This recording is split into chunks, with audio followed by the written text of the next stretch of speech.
TVK అధినేత విజయ్ సమావేశానికి సంబంధించిన పూర్తి డీటెయిల్స్ అందిస్తారు మా ప్రతినిధి మూర్తి చెన్నై నుంచి అందుబాటులో ఉన్నారు. మూర్తి చెప్పండి, 2 వారాల గడువు అడగటం విజయ్ గవర్నమెంట్ ఫామ్ చేయడానికి అన్నది ప్రస్తుతం ఆసక్తికరంగా కనిపిస్తుంది. దీని వెనక వ్యూహం ఏంటి? అంటే ఇండిపెండెంట్లు అలాగే చిన్న పార్టీల మద్దతు కూడగట్టే ప్రయత్నంలో భాగంగానే ఈ గడువు కోరారు అనుకోవచ్చా? అనుశ్రీ, ఖచ్చితంగా తమిళనాట రాజకీయాల్లో ఒక సంచలనంగా టీవీకే అతిపెద్ద పార్టీగా అవతరించింది. 108 స్థానాల్లో గెలిచినటువంటి టీవీకే పార్టీ ప్రస్తుతం ఆయన పార్టీ అధినేత విజయ్ ఆయన పార్టీ కేంద్ర కార్యాలయమైనటువంటి పనయూరులో ఉన్నటువంటి హెడ్ క్వార్టర్కు చేరుకున్నారు. పార్టీ ఎమ్మెల్యేలు 108 మంది ఎమ్మెల్యేలతో ఆయన శాసనసభ పక్ష నేతగా ఎన్నికైన అనంతరం ఆ తర్వాత పార్టీకి సంబంధించి తాను ఏర్పాటు చేసేందుకు 2 వారాల గడువు కోరారు. మ్యాజిక్ ఫిగర్ ఏదైతే ఉందో 118 స్థానాలు కావాల్సి ఉంది. 10 స్థానాలు దూరంగా ఉన్న నేపథ్యంలో ఈ యొక్క స్థానాలకు సంబంధించి ఇప్పటికే వీసీకే పార్టీతోటి, మరోవైపు సిపిఎం, సిపిఐ, ఇటు కాంగ్రెస్ పార్టీ నుంచి 5 మంది ఎమ్మెల్యేలు మద్దతు కూడగట్టే యోచనలో టీవీకే నాయకులు సంప్రదింపులు జరుపుతున్నారు. ఈ నేపథ్యంలో ప్రస్తుతం మనం ఉన్నటువంటి పనయూరులో ఉన్నటువంటి టీవీకే ప్రధాన కార్యాలయంలో పార్టీకి సంబంధించినటువంటి ఎమ్మెల్యేలతో ఆయన సమావేశం అవుతున్నారు. లోపల ఈ యొక్క కార్యక్రమానికి సంబంధించి శాసనసభ పక్ష నాయకుడిగా ఈ యొక్క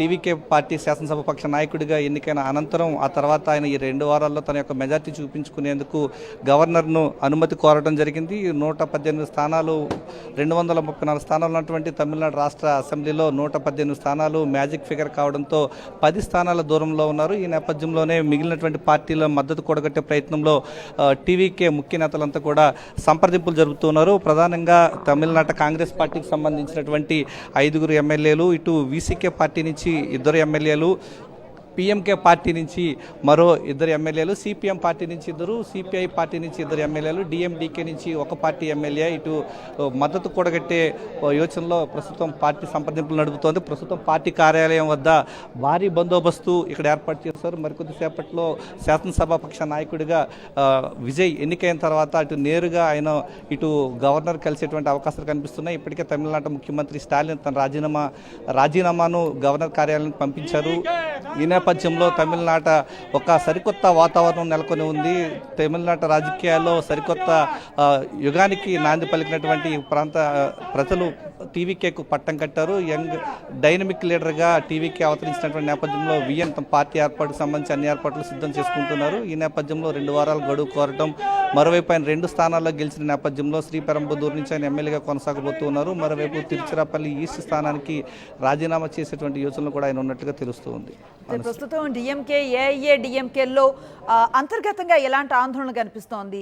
విజయ్ ఎంట్రీతో సాంప్రదాయ తమిళ రాజకీయాల్లో కొంత మార్పు వచ్చినట్లుగా కనిపిస్తోంది కదా.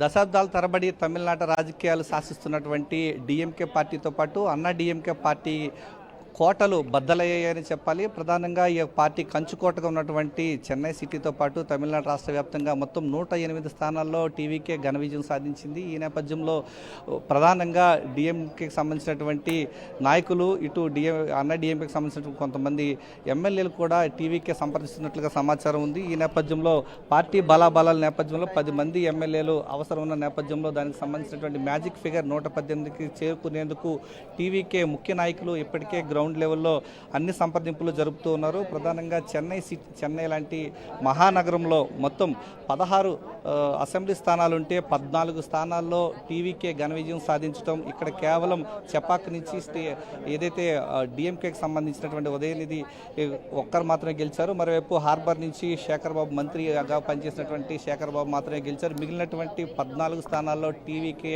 ఘన విజయం సాధించడం, రాష్ట్ర వ్యాప్తంగా మొత్తం 108 స్థానాల్లో తన బలాన్ని నిరూపించుకోవడంతో అతిపెద్ద పార్టీగా తమిళనాట ఆవిర్భవించింది. మ్యాజిక్ ఫిగర్కు 118 స్థానాలకు సంబంధించి ఇప్పటి వరకు 10 స్థానాల దూరంలో ఉన్నటువంటి టీవీకే మిగిలినటువంటి పార్టీలు కలుపుకుని తమిళనాడు రాష్ట్రంలో ఒక సంకీర్ణ ప్రభుత్వం ఏర్పడే దిశగా అడుగులు వేస్తుంది. రైట్, థ్యాంక్ యూ మూర్తి.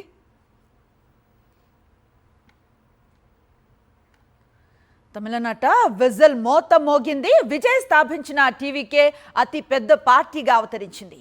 ఈ ఎన్నికల్లో ఏకంగా 108 స్థానాలను దక్కించుకుంది విజయ్ పార్టీ. అయితే మ్యాజిక్ ఫిగర్కు ఇది సరిపోదు.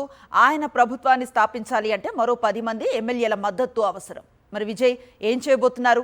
అన్నాడీఎంకేతో పొత్తు పెట్టుకుంటారా, లేక ఓపెన్ ఆఫర్ ఇచ్చిన కాంగ్రెస్తో కలిసి ముందుకు వెళతారా, లేక చిన్నాచితగా పార్టీలను కలుపుకొని ఆయన ప్రభుత్వాన్ని ఏర్పాటు చేస్తారా?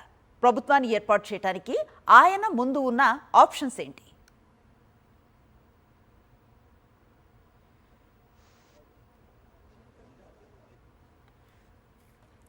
తమిళనాట ప్రభుత్వాన్ని స్థాపించడానికి విజయ్ ముందు కొన్ని ఆప్షన్స్ ఉన్నాయి.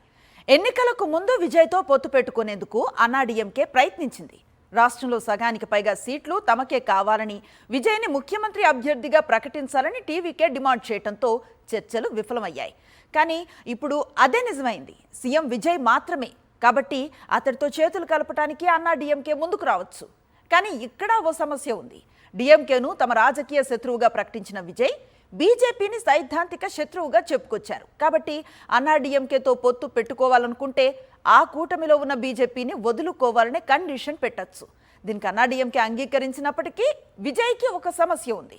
అన్నాడీఎంకేతో పొత్తు పెట్టుకుంటే తిరిగి పాత రాజకీయాలనే విజయ్ రిపీట్ చేస్తున్నాడనే ముద్ర పడుతుంది. పైగా 47 మంది ఎమ్మెల్యేలు ఉన్న అన్నాడీఎంకే కొత్తగా రాజకీయాల్లోకి వచ్చిన టీవీకే ఎమ్మెల్యేలను అన్ని విధాలుగా డామినేట్ చేసే ప్రమాదం ఉంది.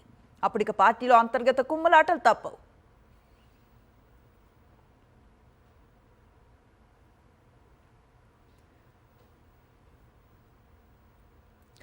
ఇక విజయ్ ముందు ఉన్న మరో ఆప్షన్ చిన్న పార్టీలతో పొత్తు. పీఎంకే, డిఎండికే, వీసీకే లాంటి పార్టీలతో ఆయన పొత్తులు పెట్టుకోవచ్చు. ప్రస్తుతం ఈ పార్టీలన్నీ ఇటు అన్నాడీఎంకే అటు డిఎంకే కూటముల్లో ఉన్నప్పటికీ ప్రభుత్వ ఏర్పాటు కోసం ఈ పార్టీలన్నీ విజయ్తో చేతులు కలపడానికి సిద్ధంగా ఉన్నాయి. ఈ ఆప్షన్ కూడా వర్కౌట్ కాదు అనుకుంటే విజయ్కు ఒక ఓపెన్ ఆఫర్ ఉంది. కాంగ్రెస్ ఇచ్చే మద్దతుతో ఆయన ప్రభుత్వాన్ని స్థాపించవచ్చు. తమకు మెజారిటీ రాకపోతే టీవీకేకు మద్దతు ఇవ్వడానికి సిద్ధంగా ఉన్నామని రాష్ట్ర కాంగ్రెస్ గతంలోనే ప్రకటించింది. ఇప్పుడు అదే జరగనుంది. కాంగ్రెస్ కేవలం 5 స్థానాలకే పరిమితమైంది. విజయ్ ఓకే అంటే భేషరతుగా మద్దతు ఇవ్వడానికి సిద్ధంగానూ ఉంది. అటు విజయ్ కూడా కాంగ్రెస్తో చేతులు కలపడానికి సిద్ధంగా ఉన్నట్లుగా తెలుస్తోంది. సైద్ధాంతిక సారూప్యత, రాజకీయంగా కూడా పెద్దగా విభేదాలు లేకపోవడంతో కాంగ్రెస్ను కలుపుకుపోవటానికి విజయ్కు ఎలాంటి అభ్యంతరం ఉండదు.